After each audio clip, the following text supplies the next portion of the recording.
അതെ, തെക്കേ ഗോപുര നടവഴി കണിമംഗലം ശാസ്താവ് അകത്തേക്ക് കടക്കുമ്പോൾ ചെമ്പുക്കാവ് ഭഗവതി, അതെ, ചെമ്പുക്കാവ് ഭഗവതിയുടെ തിടംപേറ്റി നമ്മുടെ സ്വന്തം രാമൻ തെച്ചിക്കോട്ടുകാവ് രാമചന്ദ്രൻ ഇതാ ഇറങ്ങുകയാണ്. ഒപ്പം അലി അക്ബർ ഷായുണ്ട്.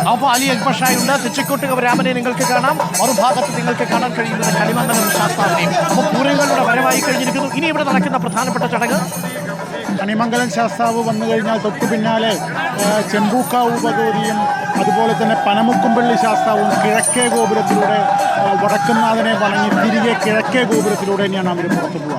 കാരമുക്കു ഭഗവതി ഇതാ ഈ തെക്കുഭാഗത്തു നിന്നും 9 ആനകളുടെ അകമ്പടിയോടുകൂടി പാണ്ഡിമേളത്തിൻ്റെ അകമ്പടിയോടുകൂടി വരികയാണ്. അത് കഴിയുമ്പോഴേക്കും പിന്നെയുള്ള ഘടകപൂരങ്ങളൊക്കെ പടിഞ്ഞാറ് നിന്നാണ് വരുന്നത്.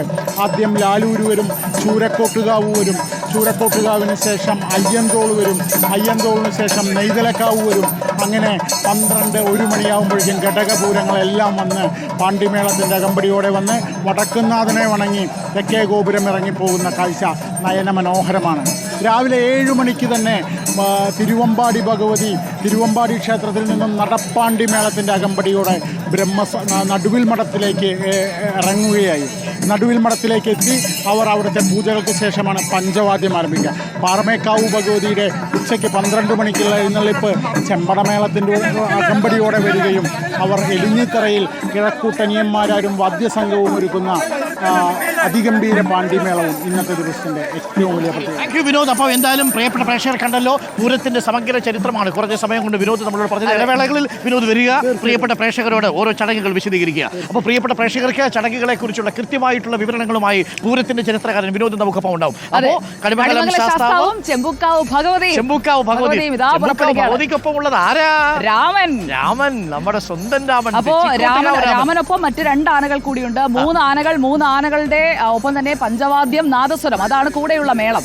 ചെമ്പടയുടെ മേളമാണ് നമ്മൾ അപ്പുറത്ത് കേട്ടതെങ്കിൽ, കണിമംഗലം ശാസ്താവ് വരുമ്പോൾ കേട്ടതെങ്കിൽ അതിവിടെ പാണ്ഡിമേളമായി കൊട്ടിക്കലാശിക്കും. 9 ആനകൾ ഇങ്ങനെ നിരന്നു നിൽക്കുന്ന കാഴ്ച എത്ര മനോഹരമായ കാഴ്ചയാണ്. ആനയ്ക്കൊക്കെ പല ലക്ഷണങ്ങളും പറയാറുണ്ട്. ഏറ്റവും മികച്ച ആനയെക്കുറിച്ച് നമ്മൾ കൗതുകപരമായി നമ്മൾ എപ്പോഴും പറയാറുള്ളത് തലയെടുപ്പുള്ള ആന എന്ന് മാത്രമാണ് നമ്മൾ പലപ്പോഴും പറയാറുള്ളത്. അങ്ങനെ മാത്രമല്ല കേട്ടോ, അഷ്ടഗജ ലക്ഷണം എന്നാണ് നമ്മൾ പറയുന്നത്. 8 ലക്ഷണങ്ങളോടുകൂടി ആന. ഈ തൃശ്ശൂർ പൂരത്തിന് എഴുന്നള്ളിക്കുന്ന ഓരോ ആനയും ഒന്നിനൊന്ന് മെച്ചമുള്ള ആനകൾ. ഫിറ്റ്നസ് പരിശോധനയ്ക്ക് വന്ന് ഇങ്ങനെ ആനകൾ നിൽക്കുമ്പോണ്ടല്ലോ, അതൊന്ന് പോരാൻ തോന്നില്ല. സുജി അതിന്റെ ഇടയ്ക്ക് പോയിട്ട് എന്റെ കൂടെ ഫിറ്റ്നസ് പരിശോധിക്കുന്നു മറ്റോ ചോദിക്കുന്നില്ല. ഞാൻ ആനയുടെ പരിശോധിക്കുന്ന ഡോക്ടറാണ് സുജിയ. അപ്പോൾ നമുക്കൊരു ചെറിയ ഇടവേള ഇല്ലാതെ തന്നെ നമ്മൾ മുന്നോട്ട് പോകുന്നു. നമുക്ക് ഈ മണിക്കൂറിലെ പ്രധാന വാർത്തകൾ തലക്കെട്ടുകൾ നമുക്ക് നോക്കേണ്ട സമയമായിരിക്കുന്നു. ഒരുപാട് പ്രധാനപ്പെട്ട വാർത്തകൾ സംഭവിക്കുന്ന ഒരു ദിവസമാണ്. അപ്പോൾ കൂടുതൽ പ്രധാനപ്പെട്ട വാർത്തകളിലേക്ക് നമ്മൾ പോകണം. ഈ നിമിഷത്തിലെ വാർത്തകൾ നമ്മൾ തലക്കെട്ടിനൊപ്പം തന്നെ നമുക്ക് ഇടയ്ക്കയുടെ ഒരു താളം വേണ്ടേ? പിന്നെ ഗംഭീരല്ലേ. തലക്കെട്ടുകളിലേക്ക് പോകുന്നതിന് മുമ്പ് ഇടയ്ക്കയിൽ നമുക്കൊരു മേള പെരുക്കമാകാം. അതോടൊപ്പം നമ്മുടെ മുഴുവൻ ടീമും എത്തിയിട്ടുണ്ട്. നമ്മളൊന്ന് തുടങ്ങിയതിനു ശേഷം നമ്മൾ തലക്കെട്ടുകളിലേക്ക് പോകും. അതിനുശേഷം വീണ്ടും നമ്മൾ ഇടയ്ക്കയിലേക്ക് വരികയും ചെയ്യും. നമുക്കൊന്ന്